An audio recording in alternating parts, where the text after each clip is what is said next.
What happens when God doesn't answer that prayer? Have you ever wondered? Like, what happens when you have been praying, you have been asking God for certain things, you have been even suffering in your situation? God grants me my request, but God still refuses to answer the prayer. God chooses not to answer or grant you your request. And then you feel pained, you feel hurt. I had a period in my life where I was begging God for something, for many things actually, but one specific thing for so many years, and I'm just like, God, you call yourself a good God. You call yourself a good father. Why wouldn't you give me this? Why would you see me cry so much? Why would you see me suffer so much? I know it's not hard for you. I'm seeing you giving it to other people. Why don't you just give me this thing? The same thing you are praying to God for is what he's giving to others in your face. And you're like, God, what did I do? Why are you doing this thing to me? Honestly, I've been there. Many times our response is just to go away from God. Many people don't talk about this, but you can actually be hurt.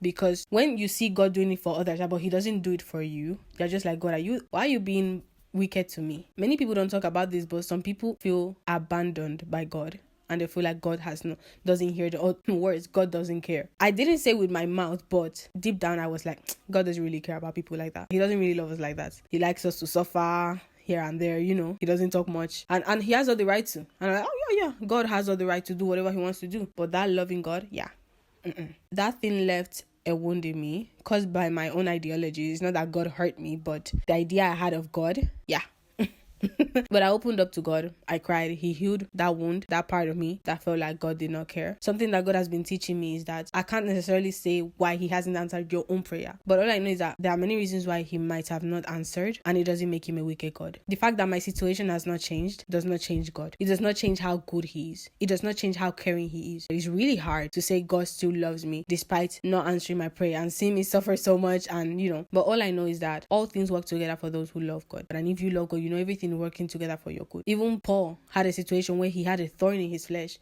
and he prayed 3 times for God to remove it away, but God did not take it away. God said, my grace is sufficient. My strength is made perfect in your weakness. So I may not always understand why we pass through things and why God doesn't take away the storm.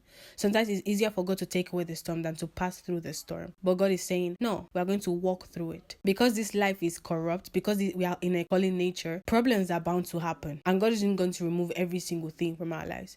Rather, he's going to walk us through it. That's why the Bible says that even though I walk through the valley of the shadow of death, I don't know why I have to walk through the valley, but I will fear no evil, for you are with me. The fact is that God is with me, so I will fear no evil. And it talks about the shadow of death. It is not death in itself. It is just a shadow. So it can't harm me. It can't kill me. It can't do me anything. I may not know why God has not given you your prayer, but all I know is that God is still a good God, and God loves you so much. He might want to teach you something, generate patience that wouldn't have happened if pain didn't come. And sometimes pain is a gift that generates something